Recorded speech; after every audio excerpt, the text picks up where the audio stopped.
রাসূলের ইসলাম কে মানে না, কে বোঝে না? সবাই বোঝে।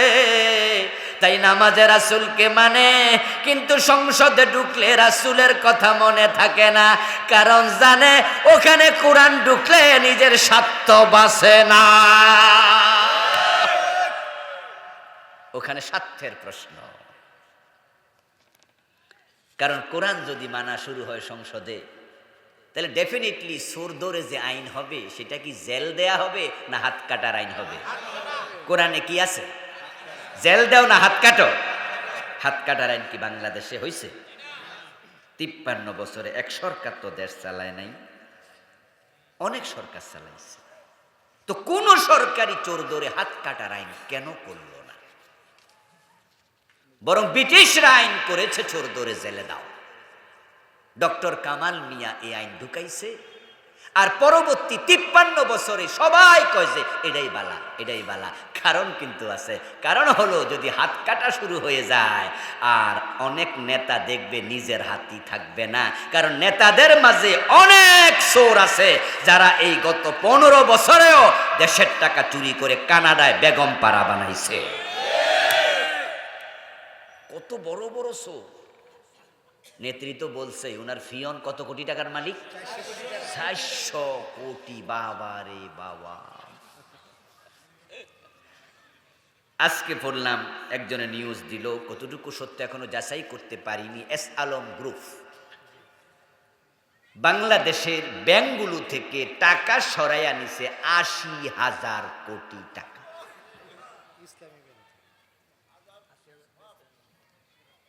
ওনারা আবার কইতেছে বলে এক ব্যাংক, আরো আছে, এডি কইছে না উনি, শুধু ইসলামী ব্যাংক থেকে। সাথে এক্সিম আছে, আরাফা আছে, আরো আছে। আপনারাই বলুন তো, যারা দেশের টাকা চুরি করবে, লোপাট করবে, মাথায় চিন্তা আছে, তারা কোনোদিন চোর ধরে হাত কাটতে হবে এই আইনের পক্ষে আসবে? কেমনে আসবে? আয়নার সামনে দাঁড়াইলে আয়নার ভিতরে কি দেখে? চোর দেখে, আয়নার ভিতরে চোর দেখা যায়। তো আল্লাহর হাবিবের চিন্তা সিস্টেমে নামাজ পড়লে যদি ইবাদত হয়, 10 চালাইলে ইবাদত কেন নয়? উনার মতো ঘুমাইলে ইবাদত, উনার মতো খাইলে ইবাদত, উনার মতো টয়লেটে ঢুকলে ইবাদত। আর 10টা বছর দেশ চালাইলেন রাসূল কোরআন দিয়ে।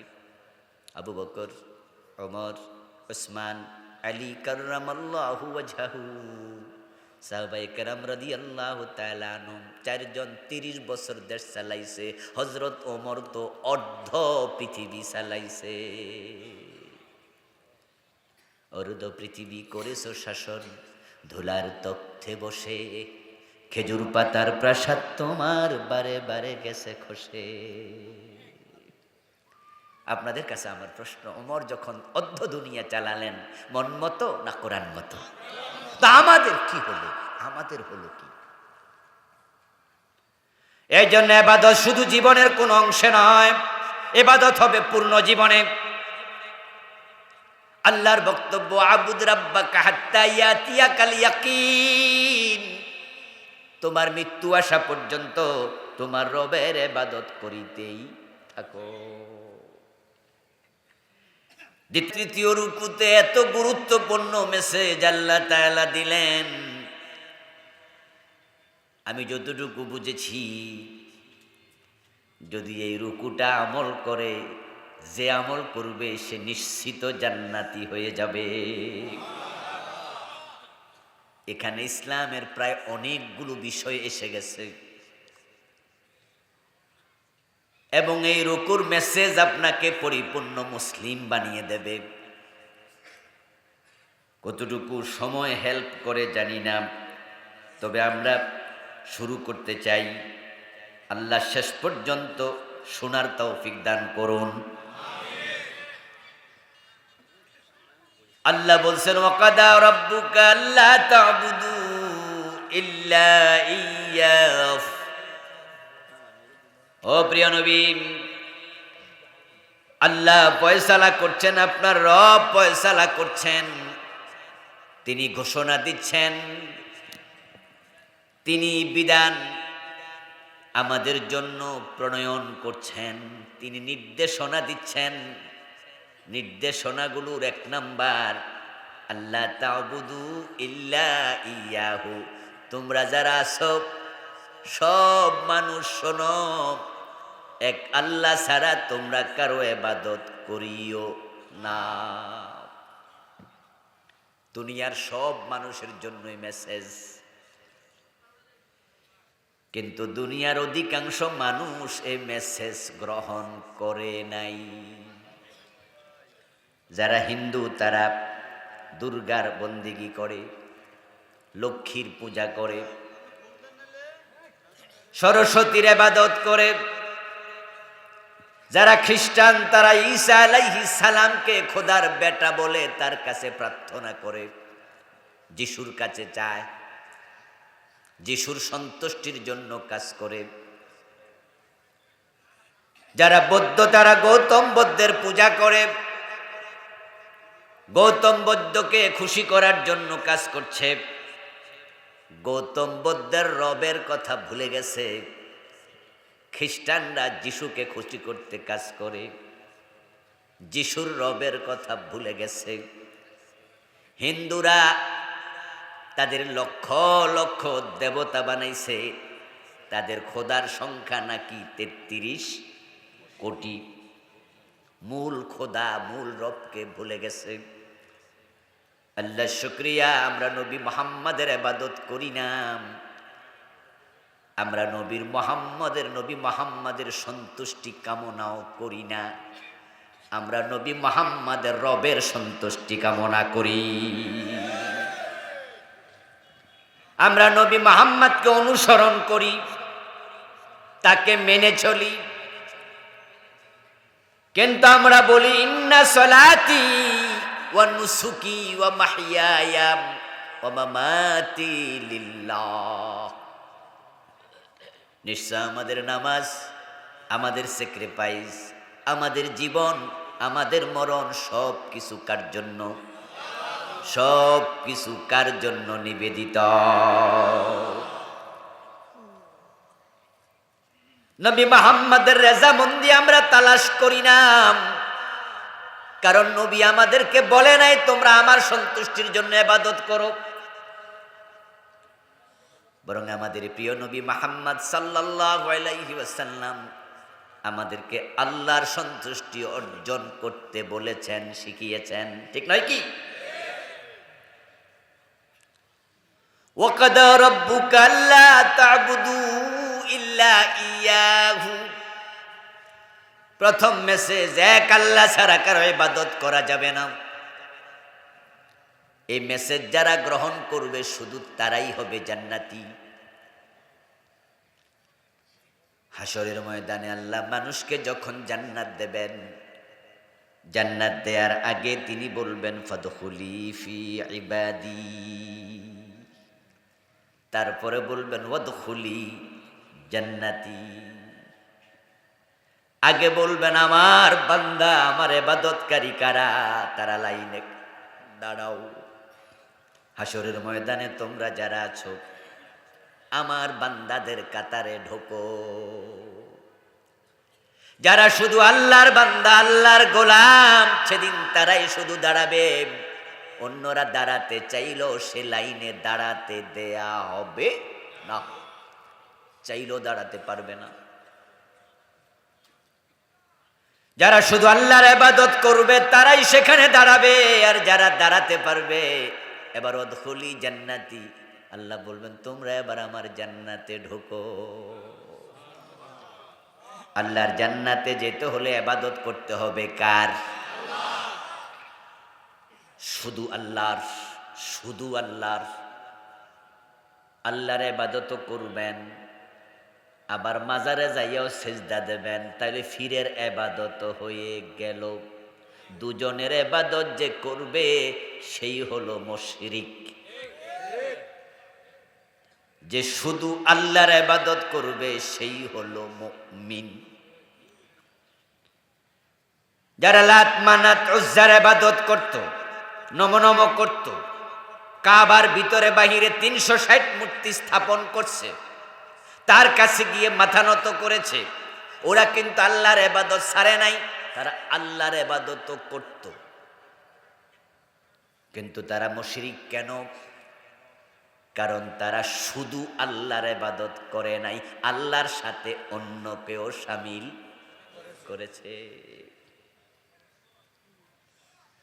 এখন আপনি মসজিদে গেলে আল্লাহর আইন মানবেন, সংসদে গিয়ে ব্রিটিশ আইন মানবেন, অথচ আইনের মালিক শুধু কে? তো দুজনেরটা মানলে আপনিও মুশরিক, রেজাল্ট সমান। মক্কার লোকদের ব্যাপারে আল্লাহ তাআলা বলছেন, লা ইন সালতাহুম মান খালাকাস সামাওয়াতি ওয়াল আরদ লা ইয়াকুলুনাল্লাহ। হে রাসূল, লাত মানাত উজ্জার পূজা যারা করে, এ মুশরিকদেরকে যদি আপনি প্রশ্ন করেন আকাশ এবং জমিন কে বানিয়েছে, তারাও বলবে আকাশ জমিন বানিয়েছে আল্লাহ। এটা তারাও বোঝে, তারাও জানে। কিন্তু যে আল্লাহ আকাশ এবং জমিন বানিয়েছে, শুধু তার ইবাদত করে না, লাতের ইবাদত মানাতের করে, এজন্য তারা মুশরিক। আর আপনি আপনার উম্মতকে বলে দেন, না না এটা করা যাবে না, বরং তোমাদের চিন্তা হবে ইয়াকা না'বুদু, আমরা শুধু তোমার ইবাদত করব, তার সাথে কাউকে শরীক করা যাবে না। আমাদের দেশে যারা হিন্দু আছে, হিন্দুদের মাঝে অনেকে আছে যারা ভগবান ঈশ্বর বলে আল্লাহকে ডাকে, এবং তারা মাঝে মাঝে কেমন আছেন জিগাইলে কয় আল্লাহ ভালো রাখছে, এমন হিন্দুও আসেনি? আসেনি? হ্যাঁ, আমি পাইছি এমন অনেক। জিগাই, এই দাদা কেমন আছেন? আল্লাহ ভালো রাখছে। সাভারে আমি জুমা পড়াইছি এক মসজিদে 14 বছর। ওই মসজিদের পিছনে একটা হিন্দু দোকানদার, ঔষধের ছোট মোটো ডাক্তার, ওই যে LMF আছে না, ছোট ডাক্তার, ফার্মেসিতে ওষুধ বেচে আর ছোট মোটো ডাক্তারি করে। তো একদিন আমি ওনার কাছে কি ওষুধ জানি কিনতে গেলাম, আমার মসজিদের সাথেই পিছনে। তো ওখানে গিয়ে আমি দাঁড়াই আছি, এর মাঝেই দেখি একজন রুগী এসে ওনারে বলতেছে ওষুধ দেন, দিল। দেওয়ার পরে রুগী জিজ্ঞাসা করতেছে, ডাক্তার সাহেব এই ওষুধে রোগ ভালো হইব নি? তখন ওই আল্লাহর বান্দা ডাক্তার বলতেছে, হিন্দু ডাক্তার বলতেছে, এই ওষুধে কি রোগ ভালো করে? রোগ ভালো করে আল্লাহ। আপনি যান ওষুধ খান, ওষুধ হলো ওসিলা, ভালো করবে আল্লাহ, যান। আমি অবাক হয়ে তাকায় থাকলাম, কি কইল রে? এটা তো সব ইমানদারও বোঝে না, ঠিক না? সব মুসলমানও তো কথা কয় না, আর হে কইল ডাকি। আচ্ছা আপনারা বলুন তো, আসলে কি ওষুধের রোগ ভালো করে না আল্লাহ করে? এই ডাক্তারি কেমনে কথা? আমার বন্ধু যারা বলে আল্লাহর কথা, এই যে বললো আল্লাহ ভালো করে, এই হিন্দুরাই কিন্তু আবার বিয়ের সময় সরস্বতীর, বিয়ের সময় আপনার ওই যে শিবের পূজা করে। যেই হিন্দুরা ঈশ্বর বলে আল্লাহকে ডাকে, পরীক্ষা দিতে যাওয়ার সময় তারা সরস্বতীর পূজা করে। তারা বলে, মা সরস্বতী আমারে পরীক্ষা পাশ করাইও। যখন ধান পাট লাগায়, গম লাগায়, তখন লক্ষ্মীর পূজা করে, আপনার দুর্গার পূজা করে। যখন ব্যবসা বাণিজ্য করে, তখন লক্ষ্মী দেবীর পূজা করে।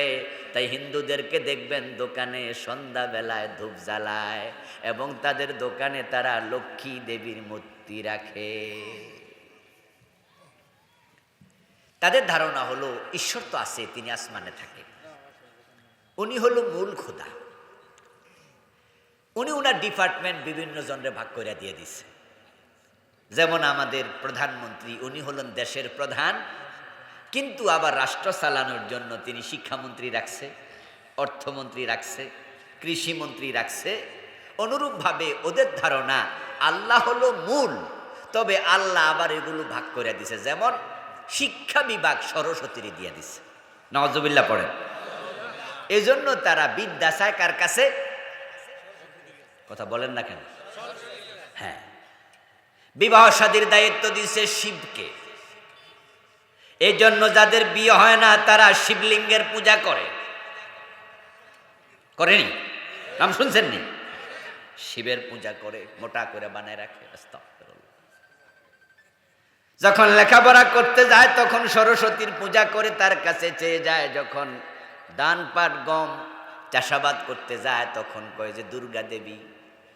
এজন্য তারা বলে এবার ধান বেশি হয়েছে, পাট বেশি হয়েছে। আমাদের নেত্রীও মন্দিরে যাইয়া বলে ফেলছিল এবার দুর্গা দেবী গজে চড়ে জমিনে নেমেছে স্বর্গ থেকে, তাই ধান বেশি হয়েছে। আস্তাগফিরুল্লাহ। ধন্যবাদ। আজকের এই মাহফিলে কালিগঞ্জ থানার বর্তমান অফিসার ইনচার্জ, কি নাম ভাইয়ের? আলাউদ্দিন, মাশাআল্লাহ, উনি মাহফিলে চলে আসছে। আমরা ওনাকে ধন্যবাদ জানাচ্ছি। আচ্ছা, আমার প্রিয় ভাইয়েরা, দুর্গা দেবী স্বর্গ থেকে মর্তে নেমেছে গজে চড়ে। গজমানি হাতি। গজমানি কি? হাতি হলো হিন্দুদের ধারণা মতো তাদের দুর্গা দেবীর বাহন। যখন গজে চড়ে হাতিতে চড়ে স্বর্গ থেকে মর্তে আসে তখন ধান বেশি হয়। তাহলে ফসলের দায়িত্ব কৃষিমন্ত্রীর দায়িত্ব দিছে কারে? দুর্গারে। এজন্য তারা দুর্গা দেবীর পূজা করছে, ক্ষেত ভালো হবে, ফসল ভালো হবে। এবার আপনারা বলুন তো, আমাদের যখন লেখাপড়া দরকার, জ্ঞান চাই কার কাছে? আল্লাহ শিখাইছে ওয়াকুর রাব্বি জিদনি ইলমা। রাব্বি জিদনি, আমরা বলি ও রব তুমি আমাদেরকে ইলম দাও। আমরা এটা বলি না যে আল্লাহ শিক্ষা বিভাগ আরেকজনকে দিচ্ছে। আমরা বলি শিক্ষা কার হাতে? রিজিক কার হাতে? ইন্নাল্লাহা হুয়ার রাজ্জাকু যুল কুওয়াতিল মাতিন।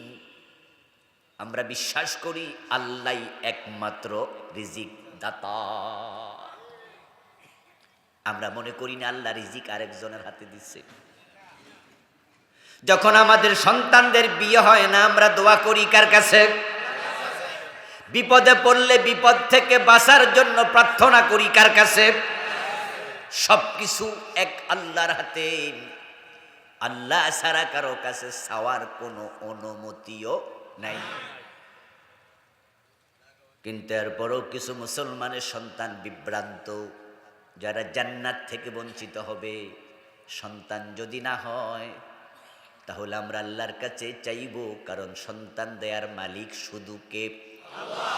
কিন্তু কিছু লোক খাজা বাবার কাছে সন্তান চাওয়ার জন্য ইন্ডিয়া চলে যায়, এমনও আছে না নাই? বিয়ের প্রথম 2 বছর 4 বছর সন্তান হয় না, আল্লাহর কাছে চাইল, তারপরও যদি না হয় হুজুরের কাছে দোয়া করতে গেল, চাই হুজুর দোয়া করেন, মা বাবা দোয়া করে, এক পর্যায়ে ইন্ডিয়া চলে যায় পাসপোর্টে ভিসা লাগাইয়া, কারণ তার ধারণা কেউ ফিরে না খালি হাতে খাজা বাবার। আস্তাগফিরুল্লাহ। বিভ্রান্ত কিছু ব্যক্তি যারা মাইকের সামনে আলেম হয়েও বসে, তারা পর্যন্ত বিভ্রান্তি ছড়াচ্ছে। গান গাইছে বক্তা, আল্লাহর ধন রাসূলকে দিয়া আল্লাহ গেছে গায়েব হইয়া। রাসূলের ধন খাজা লইয়া শুইয়া আছে আজমিরে, কেউ ফিরে না খালি হাতে খাজা তোমার দরবারে। আস্তাগফিরুল্লাহ।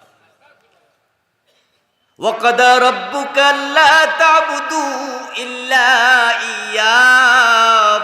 রবের ফয়সালা ইবাদত হবে শুধু আল্লাহর। এই ফয়সালা মানতে আপনারা রাজি আছেন না নাই? ইবাদতটা কি? আমাদের দেশের লোকেরা ইবাদত অনেকেই না বুঝে না, না বুঝার কারণে নামাজও পড়ে সুদও খায়। নামাজি সুদে টাকা লাগাইছে এমন নামাজি কালীগঞ্জে নাই। সে নামাজ পড়ে ভাবছে ইবাদতকারী, আসলে সে ইবাদত বুঝে নাই, তাই সুদ খাচ্ছে। মুখে দাঁড়িয়ে আছে ফাইল আটকাইয়া, তারপরে ঘোষ খাইয়া সাইন করে, এমন অফিসার আছে না নাই? নামাজ পড়ছে, ঘোষ খায়। হজ করার পরেও মালে বেজাল দেয়, ব্যবসায় 2 নাম্বারি করে, এমন হাজি সাহেব ব্যবসায়ী আছে না নাই? মাথায় টুপি, মুখে দাড়ি, গায়ে পাঞ্জাবি, 5 ওয়াক্ত নামাজি, কপালে কালো দাগ, অথচ মা বাপ মরে গেল, 5-7 বছর হয়ে গেল, বোনের সম্পদ দেয় না, জোর করে আটকায়া রাখে, এমন নামাজি ভাই আছে কিনা? সে নামাজ পড়া ভাবে ইবাদত করতেছে, তুমি ইবাদতই বুঝো নাই। নামাজ, রোজা, হজ, যাকাত এক একটা ইবাদতের অংশ বিশেষ মাত্র। যেমন মাথা মানুষ না, এটা মানুষের অংশ। হাত মানুষ না, এটা মানুষের অংশ। পেট মানুষ না, এটা অংশ। মানুষ হবে তখন সবগুলো অংশ একসাথ হবে যখন। যদি শুধু নামাজ ইবাদত হতো তাহলে সূর্য ওঠার সময় নামাজ পড়লেও সওয়াবই হতো, কিন্তু সূর্য ওঠার সময় নামাজ পড়লে সওয়াব হয় না, উল্টা গুনাহ হয়। সূর্য ওঠার সময় নামাজ পড়া জায়েজ না, হারাম। তো নামাজ ইবাদত হলে নামাজ পড়া হারাম হবে কেন? মাঝে মাঝে আমরা যখন ঘুম থেকে উঠতে লেট করে ফেলি, বছরে 6 মাসে মাঝে মাঝে একটু হতেও পারে, রাসূলেরও নামাজ কাজা হয়েছে, হতে পারে আজকে টেরই পাননি। ঘুম থেকে উঠে দেখছেন সূর্য উঠছে, তখন দৌড়াদৌড়ি করে ফজরের নামাজে দাঁড়াবেন না ওয়েট করবেন? আপনি সূর্যকে উঠতে দেন, অপেক্ষা করুন। সূর্য ওঠার সময় নামাজ পড়তে রাসূলুল্লাহ নিষেধ করেছেন। সূর্য ওঠার আগে নামাজ পড়া ইবাদত, আর সূর্য ওঠার সময় নামাজ না পড়ে অপেক্ষা করা ইবাদত। কিন্তু ঈদের দিন রোজা রাখলে সওয়াব হবে না, গুনাহ। তাহলে ইবাদত কি? ইবাদত শব্দটি আব্দুন শব্দ, আইন বা দাল এ শব্দমূল থেকে এসেছে। আব্দুন মানি গোলাম, বান্দা, চাকর। ইবাদত মানি চাকরি, গোলামি, দাসত্ব। ইবাদত মানি আনুগত্য, ইবাদত মানি কথা মেনে চলা, চাকরি করা। তো আল্লাহর ইবাদত মানে হলো আল্লাহর গোলামি, দাসত্ব, চাকরি করা। তা আমরা যারা ইবাদত করি আমাদেরকে বলা হয় আব্দুল্লাহ। বাংলা অর্থ হলো আল্লাহর দাস, আল্লাহর চাকর। নিজের পরিচয়টা নিজের মুখে একটু দেন তো দেখি, আপনারা আমরা কি রব না রবের গোলাম? আমরা মালিক না চাকর? আমাদের মালিক কে? তাহলে আমরা যারা চাকরি করি, গোলামি করি, ভুলে গেলে চলবে না, চাকরি করার কিছু নিয়ম কানুন আছে। আচ্ছা, পৃথিবীর একটা প্রতিষ্ঠান কি আছে যেখানে চাকরেরা মন মতো চাকরি করে? এরকম পাবেন? একটা প্রতিষ্ঠান পাবেন? ছোট হোক আর বড় হোক, প্রত্যেকটা প্রতিষ্ঠানে চাকরির কিছু রুল রেগুলেশন আছে, কিছু নিয়ম কানুন আছেই। যেদিন থেকে আপনি চাকরিতে জয়েন করবেন সেদিন থেকে আপনার পার্সোনাল ভিউ, মতামত কোরবান করেন।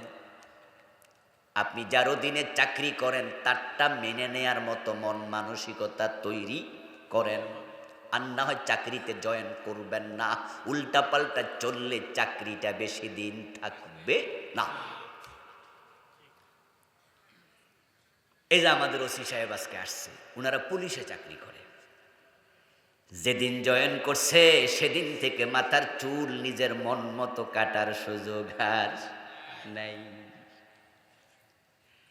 যখনই সেনাবাহিনীতে জয়েন করবে, কনস্টেবল হোক আর অফিসার হোক, জয়েন করার সাথে সাথে নিজের মন মতো আর বুট পরতে পারবে না, নিজের মন মতো টুপিটা বানাতে পারবে না, নিজের মন মতো গায়ের জামাটা আর পরতে পারবে না। সেনাবাহিনীর চাকরি করো, যখনই চাকরিরত থাকবা তখন সেনাবাহিনীর পোশাক, সেনাবাহিনীর টুপি, সেনাবাহিনীর জুতা, সেনাবাহিনীর কোমরের বেল্ট, সেনাবাহিনীর ডিজাইনে চুলের কাটিং, সবটা তাদের আইন মতোই।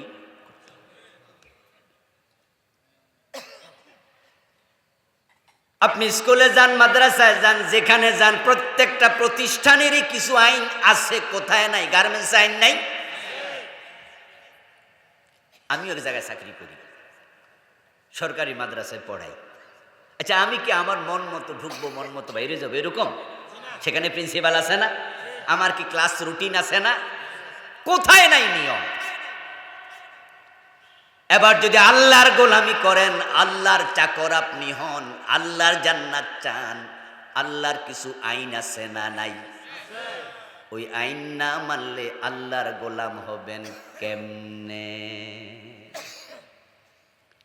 এখন আমাদের অবস্থা এমন হয়েছে যে আমরা আল্লাহর আইন মানি না, তা বলি না, আবার আল্লাহর সব আইন মানতে রাজি, সেটাও না। তাই জোহরে আসি, আসরে নাই, মাগরিবে আসি, এশায় নাই, জুমায় আসি, ওয়াক্তিয়া নাই, নামাজও আসি, আবার সিনেমা হলেও আসি। চলছে জীবন মন মতো, সাহেবুল হাওয়া। তুমি আত্মপূজা, আল্লাহর পূজা তুমি করো না, তুমি আত্ম ইবাদতকারী, তুমি আল্লাহর ইবাদতকারী না। العبادة هي قضاء الحياة بحسب أوامر الله تعالى ونواهيه। ইবাদতের ডেফিনেশন কি? সব জিনিসের সংজ্ঞা আছে, ইবাদতের বুঝি নাই। নাউন কাকে বলে, প্রনাউন কাকে বলে, এসএম কাকে বলে, ফেইল কাকে বলে, প্রত্যেকটার সংজ্ঞা আছে। আপনি যে ইবাদত করার জন্য আল্লাহ বানাইছে, সে ইবাদত কাকে বলে, এটার ডেফিনেশন কয়জনে শিখছেন? না শিক্ষাই ইবাদত চালাইছেন, যার কারণেই তো আমাদের ইবাদতের আগাও নাই, গোড়াও নাই। আল ইবাদাতু হিয়া কাযাউল হায়াত বিহাসবি আওয়ামিরিল্লাহি তাআলা ওয়া নাওয়াহি। ইবাদতের সংজ্ঞা হলো আল্লাহর আদেশ এবং নিষেধের ভিত্তিতে জীবন পরিচালনা করা। জীবন আছে যতদিন, আইন মানবেন ততদিন। আইন আছে সেখানে, আপনি আছেন যেখানে।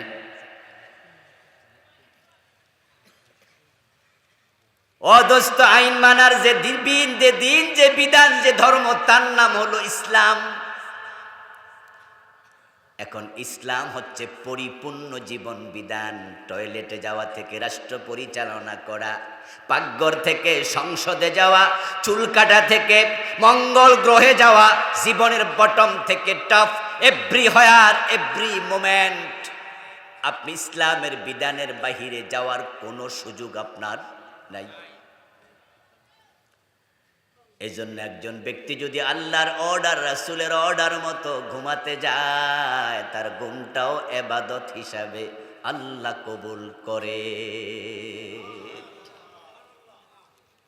কোন ব্যক্তি যখন আল্লাহর আইন মেনে খাবার খায়, খাবার খাওয়াটা ইবাদত। কোন ব্যক্তি আল্লাহ রাসূলের আইন মেনে যদি ব্যবসা করে, ব্যবসা করাটাও ইবাদত।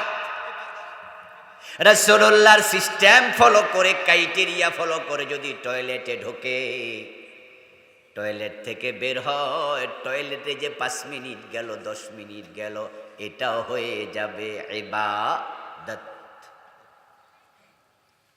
আমরা তো মনে করি নামাজ, রোজা, হজ, যাকাত এই কয়টা ইবাদত। না রে দোস্ত, এগুলো এক একটা ইবাদতের এক একটা পার্ট, এক একটা অংশ। আপনার নখ কাটা, আপনার চুল কাটা, আপনার ব্যবসা বাণিজ্য, আপনার লেনদেন, আপনার অর্থনীতি, আপনার রাজনীতি, আপনার সমাজনীতি, আপনার চাকরি বাকরি, আপনার পুরা জীবনে ঘুম থেকে ঘুমাতে যাওয়া পর্যন্ত যা আছে সবটা কোরআন হাদিস মতো চলার নাম হলো ইবাদত। মানুষের জীবনের এমন কোনো জায়গা নাই যে বিষয় ইসলামের ক্রাইটেরিয়া নাই। আমরা যখন খাবো, খাবারটা শুরু হবে কি বলে? জোরে বলেন, কি বলে? আর বিসমিল্লাহ ছাড়া খাইলে আপনি ইবাদতে ঢোকেন নাই। গরু ছাগল কি খায় না? কুকুর বিড়াল কি খায় না? আচ্ছা, ওরা কি বিসমিল্লাহ বলে খায়? তাই তারা ইবাদতকারী না। তারা আল্লাহর মাখলুক, কিন্তু ইবাদতকারী না। আপনিও খেলেন, বিসমিল্লাহ পড়লেন না, তাহলে আপনি অন্য মাখলুকের মতো মাখলুক, কিন্তু ইবাদতকারী না। খাওয়ার সময় ডান হাত না বাম হাত? বাম হাতে খায় এমন মানুষ পৃথিবীতে আছে কিনা? বাংলাদেশে গ্রামে গঞ্জে আলহামদুলিল্লাহ খুব কম। শহরের মাঝে অ্যাভেলেবেল। বিশেষ করে চাইনিজ রেস্টুরেন্টে অথবা ভিআইপি কোনো রেস্টুরেন্টে গেলে আপনি দেখবেন যে অনেকে বাম হাতে খাচ্ছে। এটা নাকি আধুনিকতা।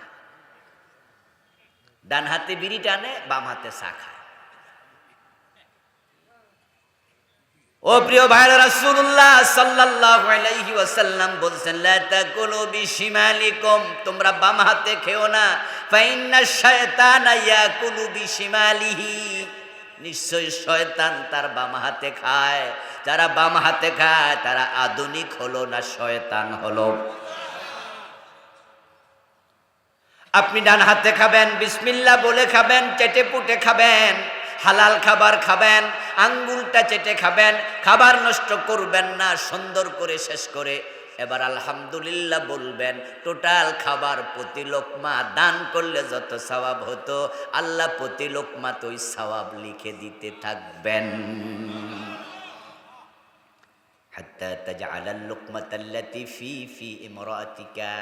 প্রিয় নবী মুহাম্মদ সাল্লাল্লাহু আলাইহি ওয়াসাল্লাম বলেন, তুমি নিজে খেলে তোমার বউয়ের মুখে যে খাবারটা তুলে দিলে, আল্লাহ এটা সাদাকা হিসাবে সওয়াব লিখবেন। সিহাসিত্তা নামে হাদিসে 6টা কিতাব আছে, তার মাঝে 6 নম্বরেরটার নাম ইবনু মাজাহ। আলেম ওলামারা সবাই এই কিতাবটা পড়ে। ইবনু মাজার 2য় পৃষ্ঠাতে একটি হাদিস আছে, মান আহাদাসা ফি আমরিনা হাযা মা লাইসা মিনহু ফাহুয়া রাদ। এই হাদিসের অধীনে হাসিয়া আছে, ব্যাখ্যা আছে, সাইডে লেখা। ওই ব্যাখ্যার মাঝে ব্যাখ্যাকার লিখতেছেন, যদি কোনো ব্যক্তি টয়লেটে বাম পা দিয়ে ঢোকে, ডান পা দিয়ে বের হয়, তাহলে টয়লেটে যতক্ষণ বসে থাকবে, একটা মাদ্রাসা বানাইয়া দিলে, বিল্ডিং বানাইলে যত সওয়াব আল্লাহ দিত, শুধু বাম পা দিয়া ঢুকে ডান পা দিয়া বের হলে এর চেয়ে বেশি আল্লাহ সওয়াব লিখে দেয়। এই কথা পড়ে আশ্চর্য হলাম, কি লিখলো রে লেখক, মহর্ষি কে লোকলো হাসিয়াকার। পরে উনি নিজে ব্যাখ্যা করতেছেন, আজকে যে মাদ্রাসার বিল্ডিংগুলো আছে, রাসূলুল্লাহর জামানায় এভাবে মাদ্রাসা বানানোর কোনো সিস্টেম ছিল না। আল্লাহর হাবিব পড়িয়েছেন মানুষকে, মসজিদের ভিতরে পড়িয়েছেন, গাছতলায় পড়িয়েছেন, যায়েদ বিন আরকামের বাড়িতে দারে আরকামে পড়িয়েছেন। কিন্তু মাদ্রাসা বানানোর সিস্টেমটা পরবর্তীতে চালু হয়েছে, এই জন্য মাদ্রাসার বিল্ডিং বানানোকে বেদাতে হাসানা বলে।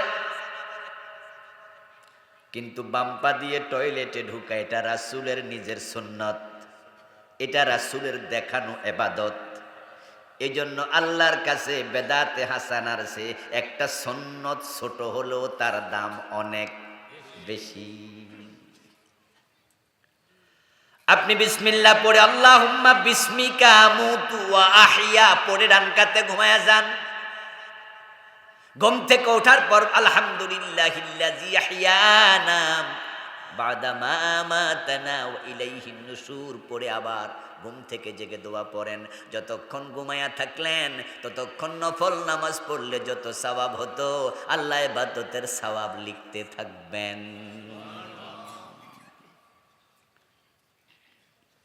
রাসূলের মতো খাইলে ইবাদত, রাসূলের মতো ঘুমাইলে ইবাদত, রাসূলের মতো নামাজ পড়লে ইবাদত, রাসূলের মতো হজ করলে ইবাদত, রাসূলের মতো দেশ চালাইলে রাজনীতিটাও হবে ইবাদত। এখন আমরা রাসূলের মতো নামাজ পড়তে সবাই রাজি, তা নিয়ে কেউ দ্বিমত করে না, কিন্তু রাসূলের মতো দেশ চালাইতে সবাই রাজি। এখানে ইবাদত করব না, এখানে শয়তানের ইবাদত করব, এখানে ব্রিটিশের ইবাদত করব। নবী মুহাম্মদ সাল্লাল্লাহু আলাইহি ওয়াসাল্লাম 10 বছর মদিনার প্রেসিডেন্ট ছিলেন, ছিলেন কি না? এই 10 বছরে মন মতো দেশ চালাইছে না আল্লাহর আইন মতো? আল্লাহর আইনের কিতাব যেটা, এটার নাম কি? কি নাম? ওই আল্লাহর আইনের বই কিতাব কোরআন বাংলাদেশে আছে না নাই? 53 বছরে কোরআন দিয়া দেশটা চলছে কয়দিন? তো আল্লাহর কাছে জবাব দেবেন কি? আচ্ছা, আপনাদের ইমাম সাহেব যদি মাগরিবের নামাজ কালকে 4 রাকাত পড়বেন তো 2 রাকাত পড়ে সালাম ফিরাইলে সালাম ফিরাইবেন না লোকমা দিবেন? লোকমা দিবেন না?